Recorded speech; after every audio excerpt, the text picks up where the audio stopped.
Good night, this is Fumi Sleepy Time Stories. Tonight's bedtime story is about to begin.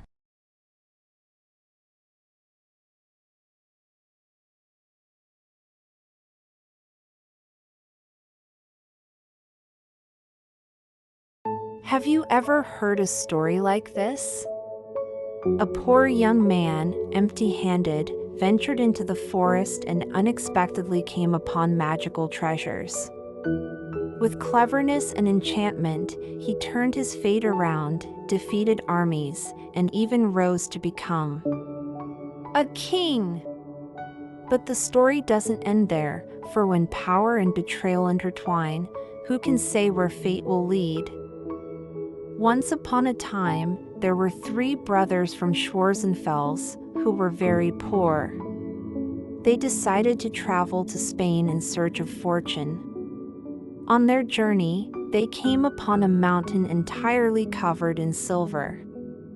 The eldest brother took advantage of the opportunity, gathered as much silver as he could carry, and returned home. The other 2 went on and reached a mountain that shone with gold. "What shall we do now?" asked one brother. The second took as much gold as he could carry and also turned back. But the youngest brother wished to try his luck even further and continued on alone. After 3 days, he entered a vast forest. He wandered so long that he became tired, hungry, and thirsty, and could no longer find his way out. Climbing a tall tree to see if he might spot the end of the forest, he saw nothing but a sea of treetops. Hopeless and exhausted, he wished for just one good meal. When he came down from the tree, he was surprised to find a table beneath it, laid with all kinds of delicious food. Joyfully, he sat down and ate until he was full. When he finished, he took the tablecloth with him, and whenever he spread it out, it magically provided any food he wished for. After a day's journey, he met a charcoal burner cooking potatoes. The man invited him to join his humble meal, but the traveler replied, "I won't eat your food, but you're welcome to dine with me." The charcoal burner laughed, saying he saw no food with the stranger. But when the traveler spread out his magic cloth, the table filled with every dish imaginable. Delighted, the charcoal burner offered to trade an old soldier's knapsack for the cloth. "Strike it once," he said, "and out come a sergeant and 6 armed soldiers, but they're useless to me in the woods. The cloth would serve me better." They exchanged items, but after walking a short way, the young man struck the knapsack. Out came the soldiers, who marched off and brought back the magic cloth. That evening, he met another charcoal burner who also offered him a plain meal. Again, the traveler laid out his cloth and shared a feast. The second man offered him a hat in exchange, a magic hat that, when turned upon one's head, unleashed cannon fire like a full battery. The traveler made the trade, then summoned his soldiers once more to retrieve his tablecloth. The next night, he met a third charcoal burner. After a similar feast, the man traded a little horn for the cloth. "Blow it," he said, "and all towns, villages, and fortresses will collapse at once." As before, the traveler sent his soldiers to retrieve his cloth and now had the cloth, knapsack, hat, and horn all in his possession. With his treasures secured, he returned home to visit his brothers. By then, they were wealthy with gold and silver, and seeing him in rags, they refused to recognize him. He struck his knapsack and summoned 150 soldiers, who gave his brothers a thorough beating. The whole village came to their aid, but could do little. The matter reached the king, who sent troops to arrest the old fellow. But the travelers struck the knapsack again, and infantry and cavalry drove the king's forces back. The next day, the king sent even more troops, but the man struck his knapsack until a full army appeared, turned his hat, and let the cannons roar. The enemy was defeated and fled. Peace was declared, he was made viceroy, and the king gave him the princess in marriage. But the princess could not stand the thought of being married to such an old man. She longed to be rid of him and constantly tried to learn the source of his power. He, being honest, revealed everything. She tricked him out of his knapsack and drove him away.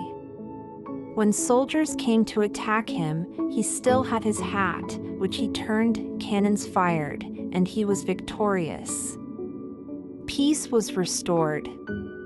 But again, he was deceived, and the princess took his hat too. Then, as enemies closed in, he had only the horn. He blew it, and towns, cities, and fortresses collapsed. Thus, he became king alone and kept blowing the horn until the day he died. The end.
you.